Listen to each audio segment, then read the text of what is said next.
Okay, सबको जोहार। फिर से सेशन में अ, आने फिर से सेशन को शुरू करते हैं। लास्ट सेशन में मैंने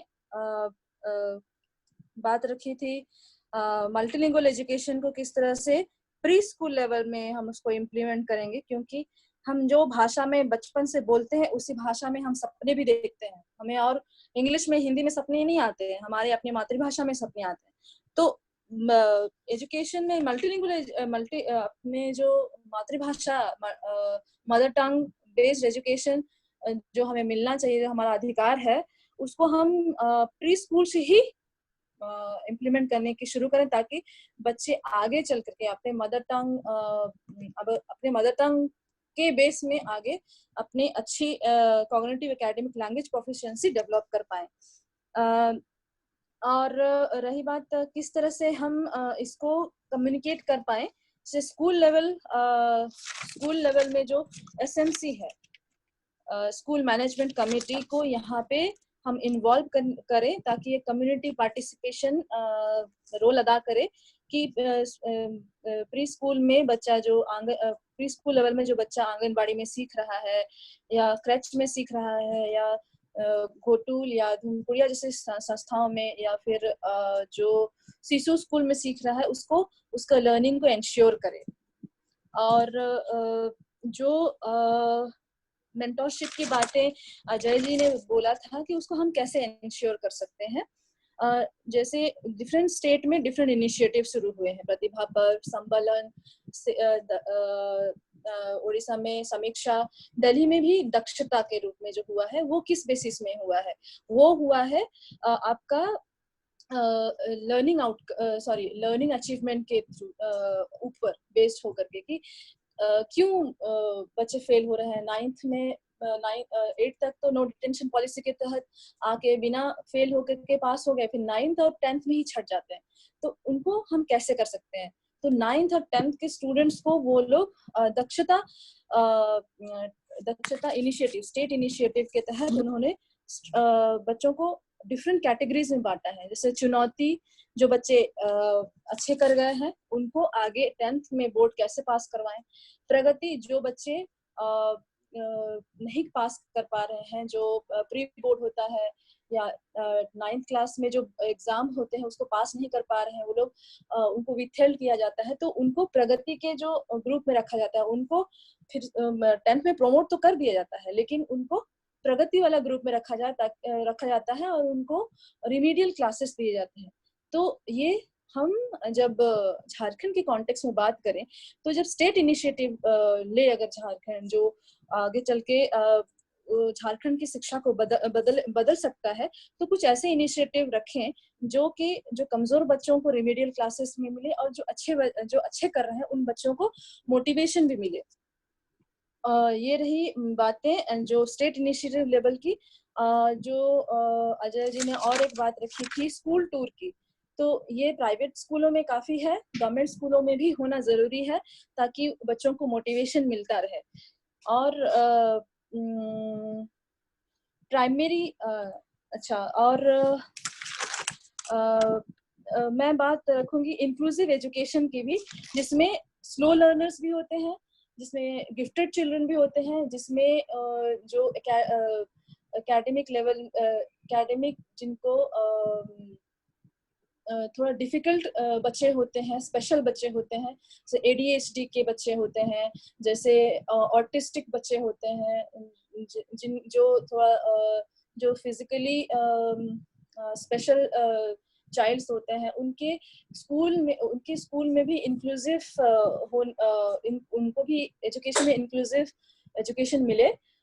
जैसे प्रतिभा पर्व के दौरान जो मध्य प्रदेश का जो स्टेट इनिशिएटिव प्रोग्राम है, उसके तहत मैं जो ग्राउंड लेवल का एक्सपीरियंस आप लोगों से शेयर करना चाहूंगी कि किस तरह से जो बच्चे स्पेशल बच्चे होते हैं उनको किस तरह से गवर्नमेंट की तरफ से उन तक पहुंचा जाता है, और उनको जो बेसिक नेसेसिटीज है जो उनको चाहिए उनके लेवल तक, वो मिलता है। जैसे कि जो बच्चा स्कूल नहीं आ पा रहा है, तो जो बच्चा जो पैर थोड़ा डिफॉर्मेटिव है या चल नहीं पा रहा है, तो उनके लिए व्हील चेयर का सुविधा उपलब्ध करा रहा है। ब्लॉक लेवल में ब्लॉक डेवलपमेंट ऑफिसर बीडीओ के तहत बीआरसी, बीआरसी के तहत सीआरसी, सीआरसी के तहत school headmaster and school headmaster के थ्रू से उस बच्चे को मिल रहा है। तो एक सिस्टम काम कर रहा है किस तरह से, स्टेप बाय स्टेप, ताकि वो इंक्लूसिव एजुकेशन इंश्योर हो उस बच्चे तक जिसको वो जो जिसको नीड है उस तक वो पहुंच पा रहा है। तो इस तरीके से इंक्लूसिव बना सकते हैं अपने सिस्टम में भी, और किस किस को इंश्योर करें, मेंटरशिप किस किस को दे। तो प्रतिभा पर्व के दौरान मैंने काफी अच्छा एक फील्ड लेवल एक्सपीरियंस किया है, और मैं आप लोगों को एक छोटा अपने अपने कॉपी में आपको करके दिखा रही हूँ। एक बार अगर आप ये क्या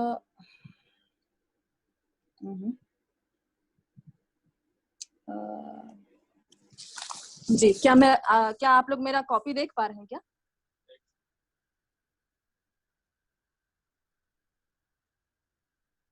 हेलो, हाँ देख पा रहे हैं। हाँ, आप लोग मेरा कॉपी देख पा रहे हैं ना? समझिए एक बच्चा है, एक चाइल्ड, मतलब आज का एजुकेशन कैसा है, चाइल्ड सेंट्रिक है। पहले का एजुकेशन कैसा था, टीचर सेंट्रिक था, जो टीचर जो चाहता था, जैसा चाहता था वैसा। लेकिन अभी राइट टू एजुकेशन और 2005 नेशनल एजुकेशनल फ्रेमवर्क के तहत, एनसीएफ नेशनल करिकुलम फ्रेमवर्क के तहत जो हमारी जो अभी शिक्षा नीति है उसको चाइल्ड सेंट्रिक बना दिया है। तो अभी मैं एक्सप्लेन करने जा रही हूँ कि एक चाइल्ड सेंट्रिक एजुकेशन हम अगर नई पॉलिसी की बात करें तो कैसे हो सकता है। तो ये बच्चा है, बच्चा के आसपास में क्या होता है, माइक्रो सिस्टम। ये जो थ्योरी आपको मैं सर्कल बनाकर दिखा रही हूँ, दैट इज फ्रॉम बारबरा रोगफ, जो मैंने आपको अभी थोड़ा देर पहले बताया था। माइक्रो सिस्टम में कौन कौन आता है, फैमिली आती है, स्कूल आता है, पीयर ग्रुप आते हैं, वर्क प्लेस आता है, नेबरहुड आता है, रिलीजियस एफिलिएशन आता है। तो ये हमारा माइक्रो सिस्टम है। इसमें हमारे स्टेक होल्डर्स कौन कौन है, पेरेंट्स हैं, आंगनवाड़ी है, प्राइमरी स्कूल है, जो रिलीजियस बैकग्राउंड से बच्चा बिलोंग करता है, और उसमें जो एक्टिविटीज होते हैं, त्योहार होते हैं, ये सारी चीज उस बच्चे को कुछ ना कुछ सिखाते हैं, है ना। तो ये सब चीजें क्या है, कल्चर प्ले कर रहा है रोल, नेबरहुड है। तो ये माइक्रो सिस्टम में हम क्या क्या चीज हम एजुकेशन पॉलिसी के तहत ले आ सकते हैं, पेरेंट्स को ले आ सकते हैं, प्री स्कूल में आंगनवाड़ी को ले आ सकते हैं। तो आंगनवाड़ी का और पेरेंट तक पहुंचने का हमारा क्या क्या सिस्टम हो सकता है, block, panchayat,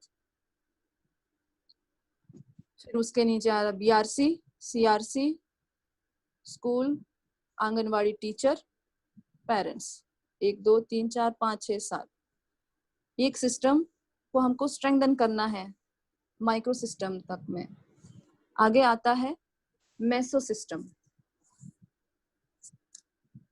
meso system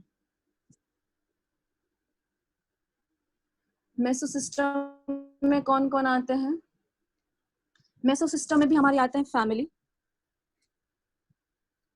peer, religious affiliation, work place मतलब कि स्कूल, बच्चे का, टीचर्स आते हैं, पेरेंट्स के साथ में टीचर्स, नेबरहुड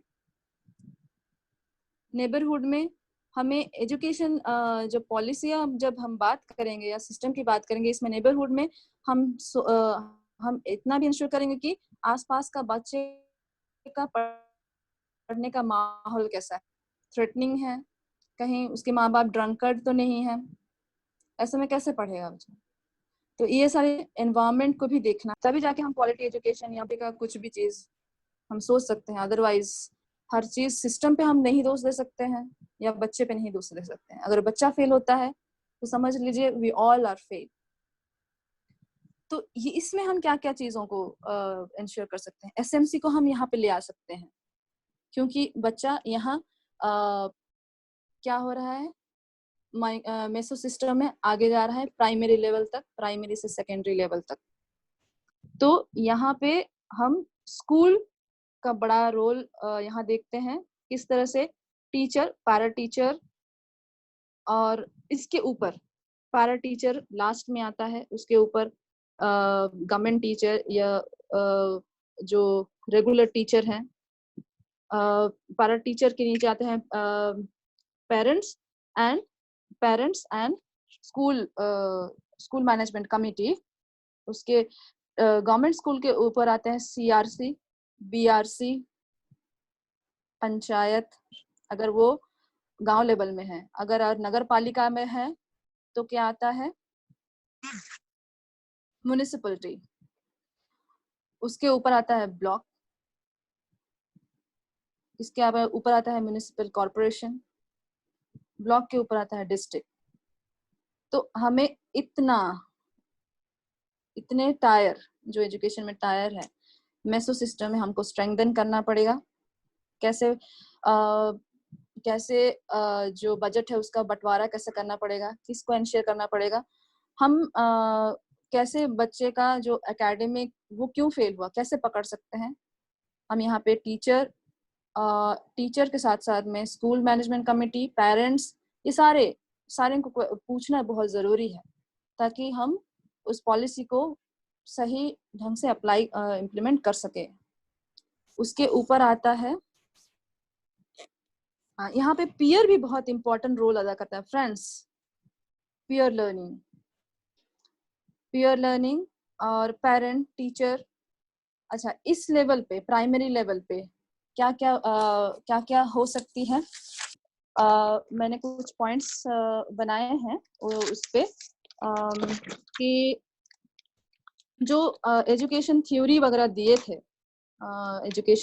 एजुकेशनिस्ट जीन पियाजे, लेव वाइगॉट्स्की, बारबरा रुगफ, जीन लेव, विलियम डोइस, गैब्रियल मगनी, ये सबों को हम भुला नहीं सकते। उनके जो प्रयोग रहे हैं एजुकेशन में बेहतर करने के लिए, किस तरह से वो बेहतर हो सके, जिसमें बिक्स एंड कैल्स भी आते हैं।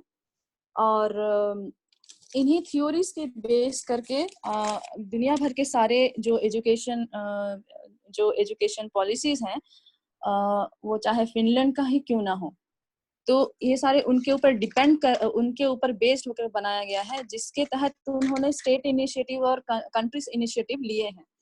तो हमें उनका भी ध्यान,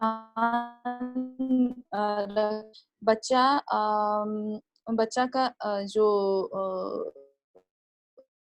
एबिलिटी का, उसको कैसे बच्चा अगर कुछ स्पेशल एबिलिटी है तो उसको कैसे इंश्योर किया जाए, कौन करेगा। तो इसमें अगर कोई बच्चा अच्छा पेंटिंग कर रहा है प्राइमरी लेवल में ही, तो उस जैसे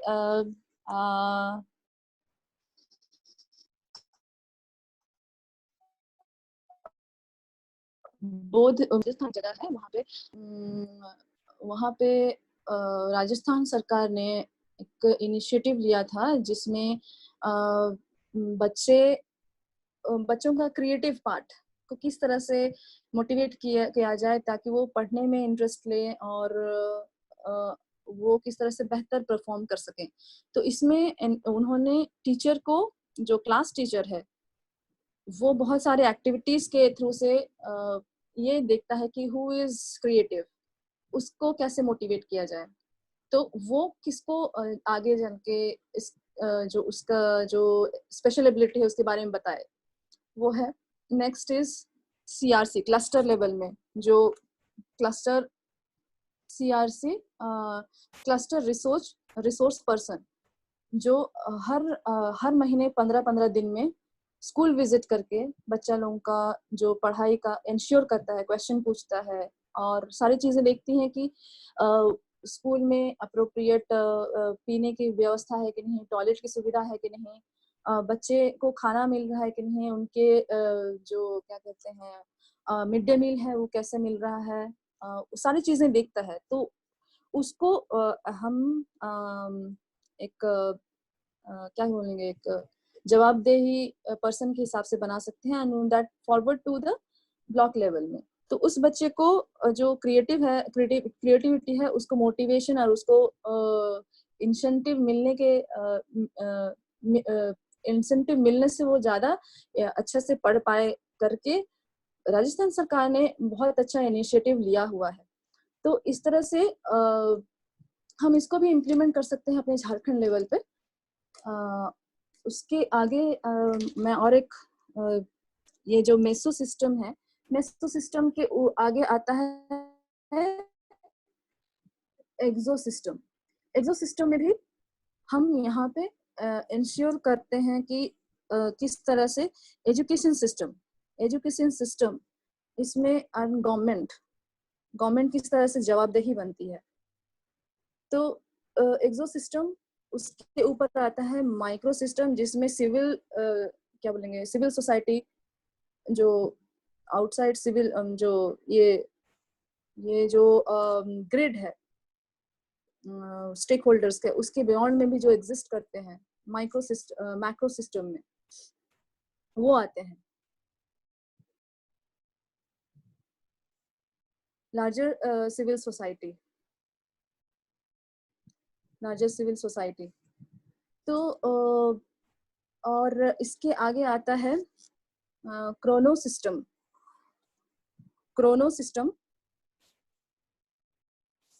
जो आता है डायमेंशन ऑफ टाइम को लेकर के। डायमेंशन ऑफ टाइम, मेरा हैंड राइटिंग अभी पढ़ने लायक नहीं होगा शायद, तो उस पर ध्यान मत दीजिएगा, कॉन्सेप्ट पे भी ध्यान दीजिएगा। डायमेंशन ऑफ टाइम कि हमें एक टाइम फिक्स करना है कि हमें इसको कितना दिन के अंदर ये लेवल को हमको पार करना है। जैसे टाइम फ्रेम की बात साथी ने बोला था कि कम से कम 10 साल के लिए कम से कम हम करें कि 1 से कम से कम 10 तक जो पढ़ रहा है बच्चा, वो कैसे करके निकल रहा है वो हम देख पाए। तो टाइम फ्रेम होना बहुत जरूरी है कि हम जो भी कोई भी इम्प्लीमेंट करते हैं, जैसे दक्षता संवर्धन हो गया या फिर प्रतिभा पर्व हो गया या शाला सिद्धि हो गया या अभी संबलन हो गया, वो 5-5 साल के लिए या 3-3 साल के लिए जैसे किया है। जैसे प्रतिभा पर्व में ग्रेड 1 का स्कूल क्या नेक्स्ट ईयर में ग्रेड ए ही रहा या ग्रेड बी में चला गया, ग्रेड बी का स्कूल ग्रेड ए में आया या ग्रेड सी में चला गया, ग्रेड बी मेंटेन किए हुए है, सी कैसे डी में आया, बी में आया, ये सब इंश्योर तभी हम कर पाएंगे जब हम डायमेंशन ऑफ टाइम को लेकर के चलें, कोई भी एक पॉलिसी को अगर बनाए तब। तो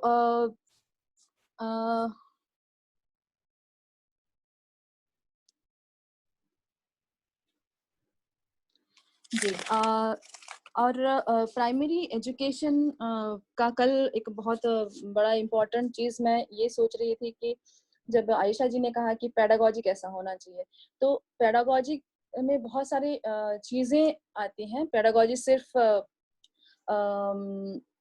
इंस्ट्रक्शनल ट्रेनिंग ही नहीं है, स्ट्रेटेजीज भी नहीं है, बट उसमें बहुत सारी चीजें इंक्लूड होती है। सबसे पहले आएंगे हम करिकुलम पे। करिकुलम क्या है?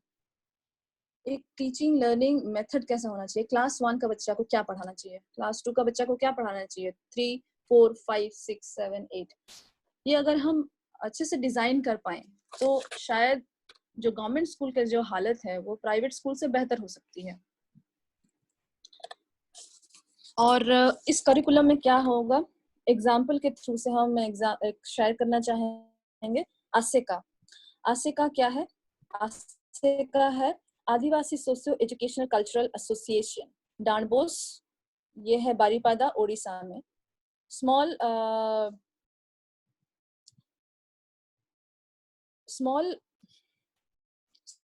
small initiative taken by Santhal community in Odisha in Baripada district. उन्होंने धीरे धीरे करके झारखंड, उड़ीसा, वेस्ट बंगाल के डिफरेंट इलाकों में आसेका चलाकर अभी रखा है। अभी इसका हेडक्वार्टर है न्यू दिल्ली। ऑल इंडिया आसेका कर दिया गया है। लेकिन किस तरह से आसेका ओडिशा, आसेका डांडबोस काम कर रहा है, वो आसिका क्या कर रहा है कि संथाली जो टीचर है, जो जो बहुत अच्छा से संथाल बोल पा रहे हैं, जो लोकल गाने कहानियां लिख पा रहे हैं, उनको प्राइमरी लेवल में बच्चों लोगों को कौन सा कहानी बोलना बता करके उनको सिखाया जा सकते हैं बेसिक चीजें। जैसे मैं पहले वाला जो मेरा स्लाइड था उसमें मैंने शेयर करने की कोशिश किया कि जैसे फॉरेन में और अभी दिल्ली स्कूल में काफी वैदिक मैथमेटिक्स का बहुत जोर शोर से इस्तेमाल किया जा रहा है मैथमेटिक्स पढ़ाने के लिए। तो क्या हम इंडिजिनस नॉलेज सिस्टम को इस्तेमाल करके मैथमेटिक्स पढ़ा सकते हैं, हिस्ट्री पढ़ा सकते हैं? क्या हम जो वॉल पेंटिंग है, जो मैं यहाँ काफी देखा है कि जो संथाल ट्राइब है वो वॉल पेंटिंग और फ्लोर डिजाइन काफी अच्छा से बनाते हैं, तो वो को इस्तेमाल करके क्या हम एक अच्छा टीचिंग लर्निंग मटेरियल बच्चे लोगों के लिए प्रेजेंट कर सकते हैं? तो इसका अच्छा एग्जाम्पल है आसिका के जो करिकुलम डिजाइनर है, जो स्टेट SCRT ओडिशा में संथाली करिकुलम को डिजाइन करता है। वैसे ही हम धुमकुड़िया के तरफ से अपना एक इनिशिएटिव ले सकते हैं कि हम अपने एरियाज के जो जो इलाके हैं, जो इलाके खड़िया बेल्ट में आते हैं, जो इलाके हो बेल्ट में आते हैं, तो हो बेल्ट के जो रिसर्चर हैं, जो एजुकेटर हैं, वो उस इलाके के लोकल कहानियों को, लोकल गेम्स को कुछ इस तरह से बनाएं कि वहाँ के हो बच्चे उसको मैथमेटिक्स में उसको side by side alternative curriculum के हिसाब से पढ़ पाएं, जान पाएं, ताकि उनका अपना जो मदर टंग है वो भी इग्नोर नहीं होगा, साथ ही साथ में जो फॉरेन लैंग्वेज है, जिस तरह से हिंदी है, इंग्लिश है, उस चीज को वो बखूबी पकड़ पाएं और उसमें भी प्रोफिशिएंट हो पाएंगे। तो आसिका का मॉडल मैं यहाँ पे प्रेजेंट करना चाहूंगी करिकुलम डिजाइन के लिए, जो यहाँ पे ओल्चिकी और संथाली बुक्स और पाठ्यक्रम के थ्रू से रघु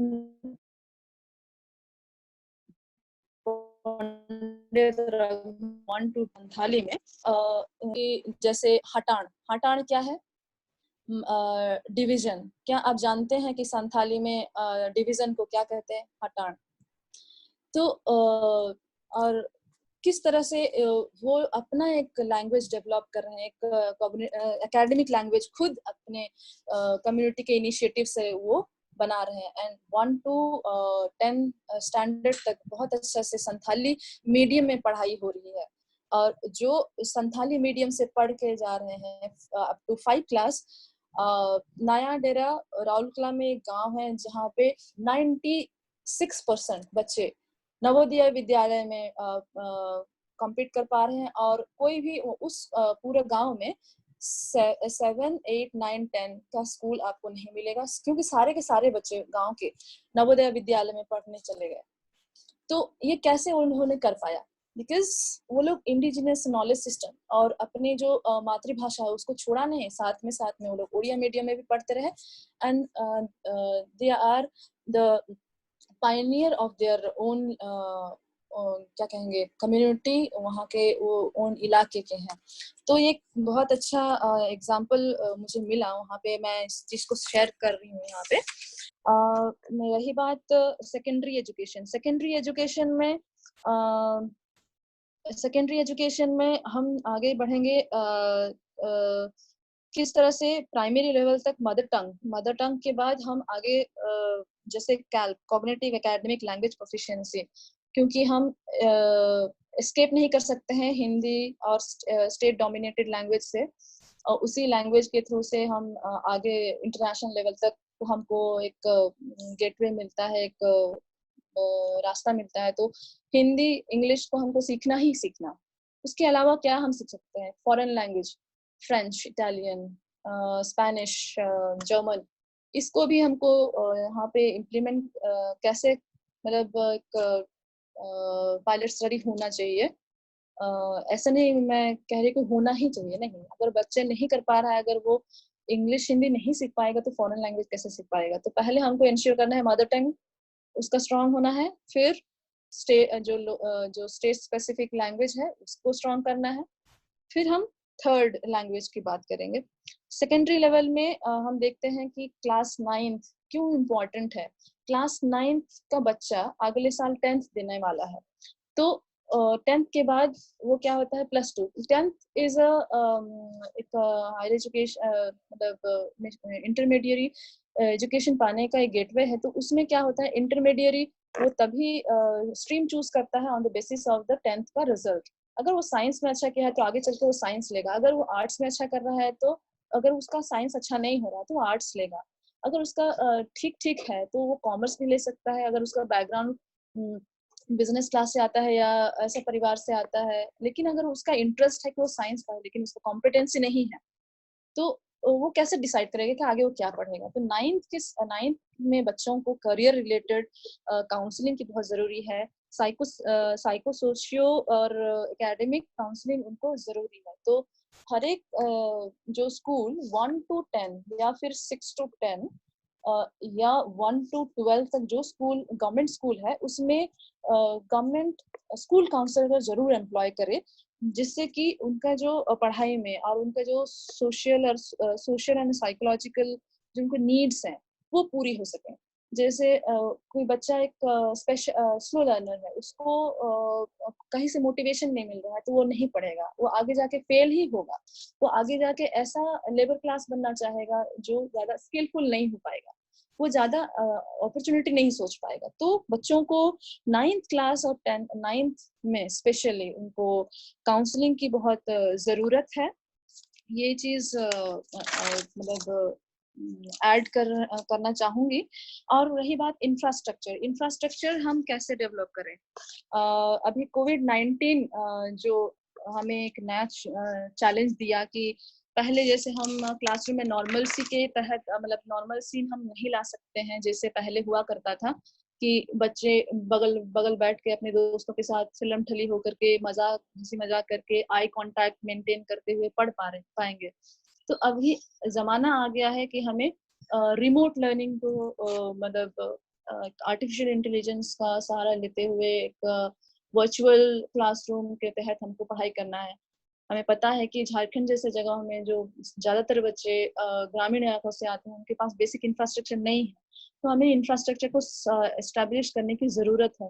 अब I am not the only person कि मैं इसमें पूरा का पूरा आपको सॉल्यूशन बता सकती हूँ। मैं इस मामले में थोड़ा सा कम समझ है, हो सकता आप थोड़ा इनपुट्स डालें कि इंफ्रास्ट्रक्चर को हम कैसे बेहतर बना सकें। क्योंकि अभी जिस तरह से वर्चुअल लर्निंग की बात आ रही है, तो इसमें बच्चों के पास में बेसिक चीजें नहीं है। फोन जैसे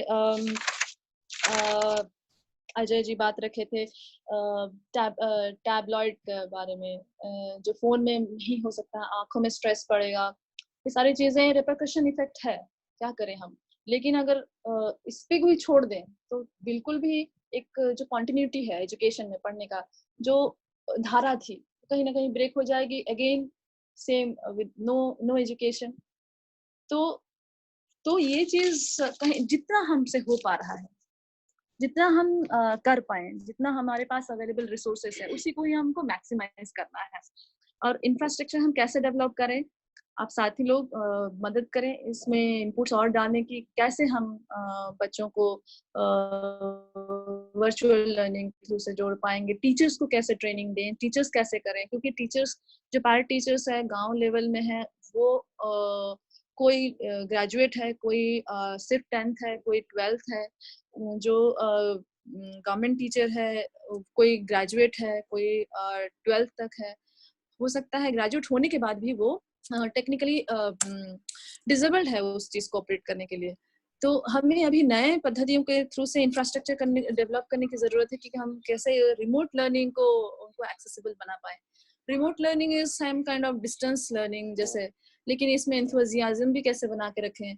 तो ये सारे बहुत बड़े बड़े क्या कहेंगे मुद्दे हैं। इसमें हम एक ही दिन में सारा सोल्यूशन तो नहीं निकाल पाएंगे, लेकिन लगातार इस पे बात हो, सोच हो, नए नए सोच और नए नए लोगों का और उनके उनके जो रेमेडियल स्टेप्स हैं और शेयर करने, डिस्कशन करने से वो चीज निकल के आएगी। तो मैं इतने ही शेयर करके मैं अपना जो पॉइंट था मैं उसको खत्म करना चाहूंगी।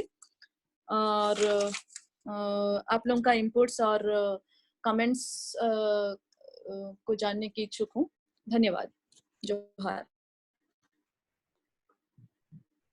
ओके, कोई साथी कमेंट?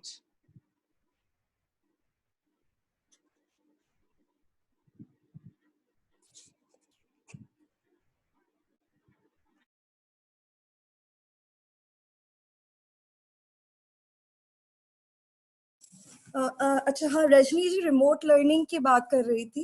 तो जहाँ तक हमारे पास अभी बेसिक इंफ्रास्ट्रक्चर भी नहीं है ना। गांव में अगर आप देखें तो बेसिक स्कूल्स भी नहीं है, और तो फिर कहाँ से हम रिमोट लर्निंग की बात अगर करें तो वो बहुत मुश्किल हो जाता है। तो अभी के सिनेरियो में तो आई थिंक स्टार्ट करना होगा कि बेसिक लेवल पे जो हमारे शिक्षक हैं उनको ट्रेनिंग देनी होगी। अभी बिल्कुल से हम सोचे कि एकदम रिमोट लर्निंग पे हम जा पाएंगे, उस लेवल तक पहुंच पाएंगे, वो मेरे ख्याल से करना बहुत मुश्किल है अभी। एंड रिमोट लर्निंग के अगेंस्ट अगर आप देखें तो अभी काफी आर्टिकल्स आ रहे हैं। Remote learning is obviously not one of the best ways of teaching and teaching learning process. तो इसको बढ़ावा देना मेरे ख्याल से बहुत अच्छा नहीं है कि बच्चों को बचपन में ही फोन पकड़ा दे। अगर है, रिसोर्सेज है भी, तो मेरे ख्याल से इसको बढ़ावा दे किस हद तक देना चाहिए, ये मैं नहीं समझ पा रही हूँ।